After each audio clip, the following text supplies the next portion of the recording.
Lincoln assassination was one of the most traumatic events in United States history. You might think you know who did it, John Wilkes Booth. But in reality, it was a conspiracy to violently overthrow the government, which resulted in the first woman ever executed by the United States government. Do you know her name? It's Mary Surratt.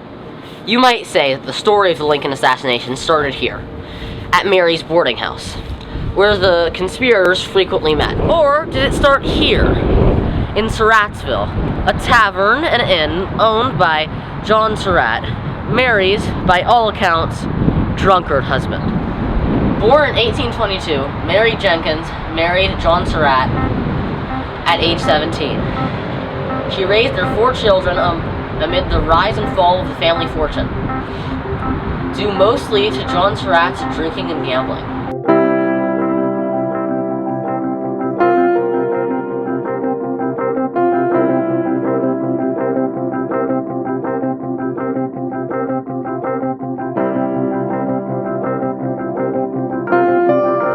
I spoke with Catherine Harris, a historian at the Surratt House Museum, to learn more about Mary. So this house was built in 1852, and that was because she and her husband, John Surratt, wanted to change their lifestyle from being plantation owners.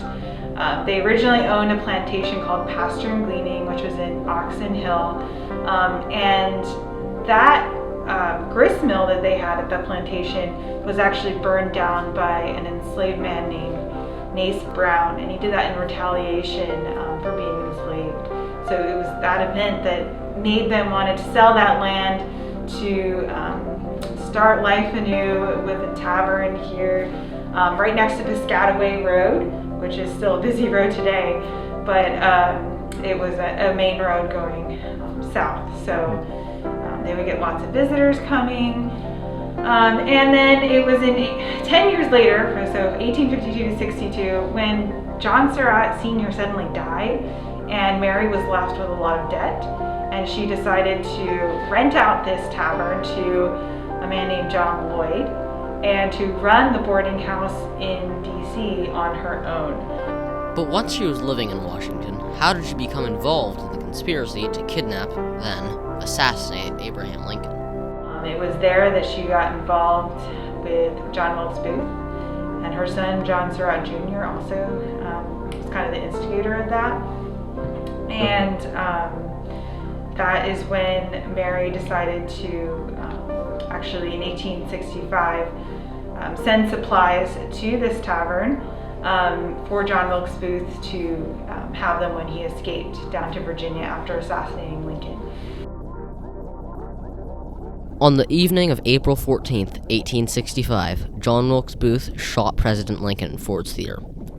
It didn't take long for the authorities to trace the conspiracy to Mary's boarding house. At 2 a.m. on April 15th, the Metropolitan Police knocked on Mary's door, looking for both Booth and Mary's son John Jr. They did not find them. They were both already on the run. Booth was in Surrattsville, retrieving what Mary had left for him. She actually had field glasses as well as 2 carbines and a bottle of whiskey sent here weeks before the assassination even took place. And then on the day of the assassination, she made a separate trip to the tavern to tell John Lloyd that get the supplies ready. Mary was arrested on April 17th and brought to the Old City Jail, where the U.S. Supreme Court now stands. 10 days later, she was moved to the old Arsenal Penitentiary, at what is now Fort McNair in southwest Washington.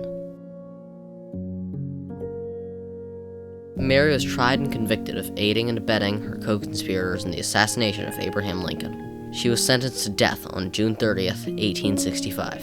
So it was in 1865, on July 7th, that Mary was hung alongside the conspirators. And if you look up here, this is an image, actually a photograph of what took place. Mary's on the far left.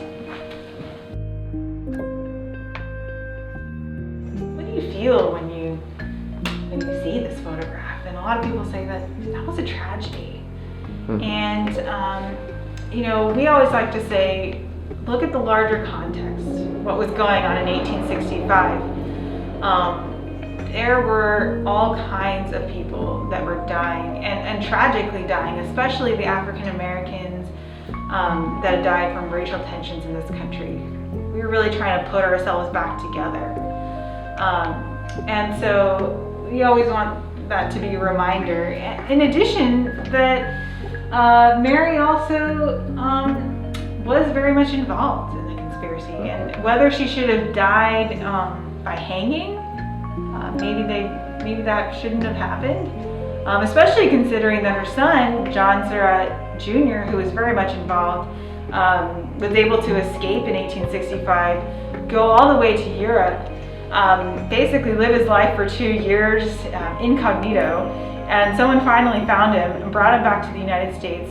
He was tried under a civilian court, and there was a hung jury, so he was allowed to live the rest of his life, not even in prison, whereas his mom was actually killed by the federal government. Was this a tragedy?